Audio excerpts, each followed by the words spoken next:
take steps to reduce implicit bias and identity threat in the court environment.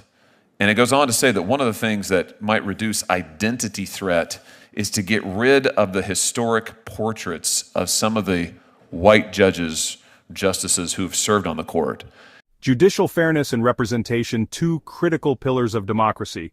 But what happens when tradition clashes with modern calls for diversity?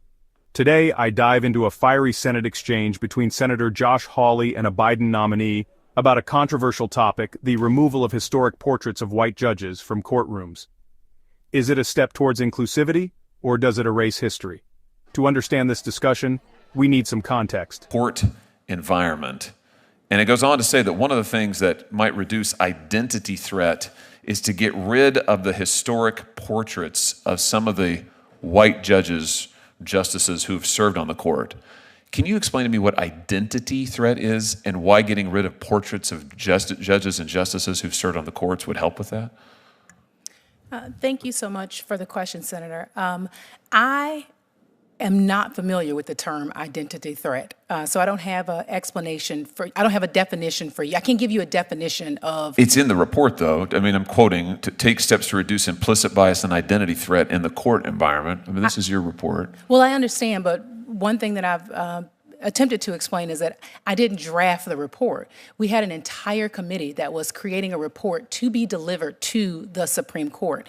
You signed off on it, though, didn't you? So there wasn't a sign-off necessarily on the report. Your name's on it, though. I understand. I was a co-chair of the committee, but I didn't draft all the words to the report. I didn't draft the recommendations to the report. The Supreme Court is considering the report, and we haven't done anything with that particular recommendation. So you don't know what identity threat is? Well, I did not put those words in there, and I'm not entirely sure what whoever drafted that specific one meant by that one. It seems kind of crazy to me, I have to say. Thank you, Mr. Chairman. I want to clarify this, because you've had three people.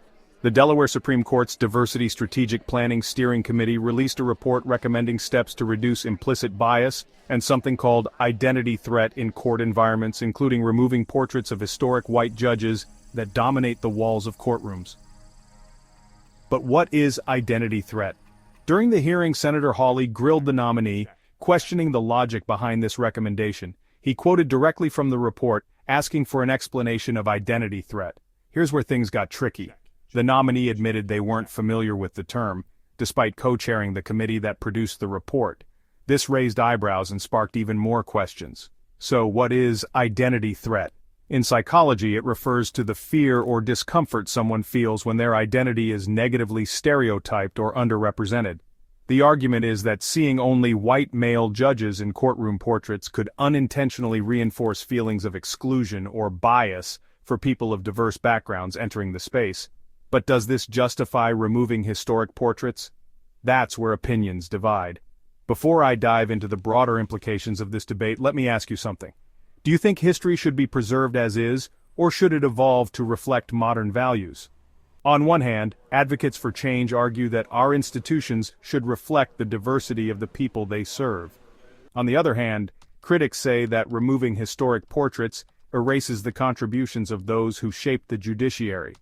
Senator Hawley's frustration seemed to stem from the lack of clarity on this issue. This debate is about more than just portraits.